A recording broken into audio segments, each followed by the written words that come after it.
Merci à vous d'être présents pour rendre hommage aux mineurs italo-siciliens morts ici dans cette belle grande combe, dans notre belle grande combe. Je voudrais remercier Madame la députée Annie Chapelier qui est à Paris pour représenter sa circonscription. Elle s'est excusée par un gentil texto saluant notre association pour cet hommage.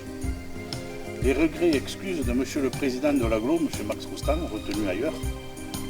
C'est un peu de ma faute parce que je l'ai prévenu hier après-midi. Merci aux élus présents, à M. André Alberola, président du musée des mineurs, et aussi un ami qui est ailleurs. Merci aux élus ici présents et un grand merci à M. Patrick Malavieille, maire de notre belle commune. Un des élus comme on les aime, présents à nos côtés et ceux de la population le plus souvent qu'il le peut. Cette année, j'associerai à cet hommage aux mineurs, quand on vient, parti un peu trop tôt pour certains, ceux qui, après leur retraite étant mérités, nous ont quittés cette année. J'y associerai aussi les pompiers italo-siciliens, les artificiers italo-siciliens. N'oublions jamais qu'ils étaient des immigrés, des hommes et des femmes qui ont été déracinés et que beaucoup d'hommes politiques négligent. Ils oublient même depuis 4 années de s'excuser de ne pas être présents aux invitations à l'honneur de ces immigrés italo-siciliens qui ont contribué à relever la France au lendemain de plusieurs guerres. Ces politiques-là, qui dédaignent l'histoire de ces travailleurs et travailleuses, nous ont donné un soi-disant motif. Vous, les Italo-Siciliens, être parfaitement intégrés.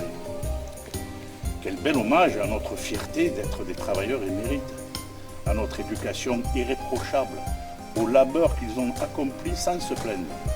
Mais quelle honte de les laisser dans l'oubli par leur absence lors de ces rencontres où les images de notre passé tournent entre rire et larmes.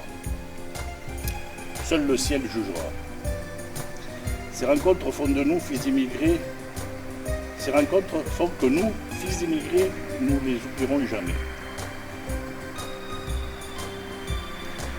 Au nom des Siciliens des Cévennes, en hommage aux mineurs pompiers artificiels, ce bouquet floral au pied de la stèle, comme à leurs pieds, en leur disant tout l'amour que nous leur portons au cours d'une minute de silence que nous avons faite, le silence de l'absence.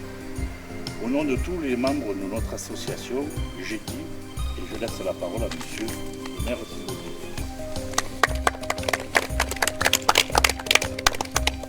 Monsieur le Président, Mesdames et Messieurs, c'est toujours avec beaucoup de plaisir que je participe à cette cérémonie de dépôt de gerbes de fleurs à la stèle à la mémoire des gueules noires, des mineurs, et particulièrement avec votre initiative concernant les Italo-Siciliens. Votre association, Monsieur le Président, a de nombreuses activités, et parmi ces activités, il en est une qui est celle de se souvenir de celles et de ceux qui ont fait, en quelque sorte, que nous soyons là aujourd'hui. Je voudrais rendre hommage à toute la corporation minière, bien évidemment à l'ensemble des hommes et des femmes, puisqu'il y avait aussi des placières qui travaillaient à la mine, qui ont travaillé ici, dans cette vallée Ricard et dans le bassin d'Alès plus généralement. Un métier difficile, un métier pénible, dangereux, où un certain nombre de nos concitoyens y ont laissé leur vie, ou en tout cas souvent leur santé. C'est aussi la Grande Combe, bien évidemment, par son sous-sol, une belle leçon de géographie et de géologie, avec cette constitution de la houille qui s'est faite par superposition de couches de différents matériaux, et ce pendant des millions d'années. Et finalement, à l'arrivée, on se rend compte que la population de la ville, elle est à l'image de son sous-sol. Elle est faite de sédimentation et d'apports de population qui sont venus de nombreux pays, d'Espagne, de Pologne, de pays slaves, d'Italie, du Maghreb, bref, de tous les pays entourant notre pays, la France, et donc l'Italie et la Sicile. Alors, bien sûr, les années ont passé, mais il faut se rappeler que ça n'a pas toujours été facile, l'intégration. Ça n'a pas toujours été facile, l'acceptation. On se méfiait des étrangers, déjà à l'époque. Et souvent aussi, des Espagnols, des Italiens, etc., etc. Et finalement, l'histoire nous apprend que c'est un éternel recommencement que de faire en sorte que les gens puissent travailler et vivre ensemble. C'est très important. La question du vivre ensemble est une question déterminante. Et puis, bien sûr, chacun, chacune a apporté sa pierre à l'édifice. Et la Grande Combe doit beaucoup à tous ces mineurs venus de l'étranger et qui ont constitué la richesse que la ville a pu connaître après-guerre.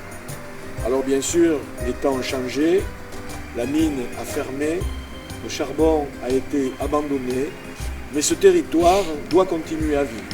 C'est ce à quoi nous travaillons, c'est ce à quoi nous croyons pour les générations qui nous succéderont.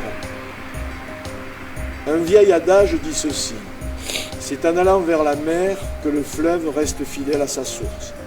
Eh bien, Monsieur le Président, avec cette cérémonie d'aujourd'hui, vous êtes fidèle à la mémoire des Italo-Siciliens et pour cela, je vous en suis reconnaissant. Je vous remercie. Merci, monsieur.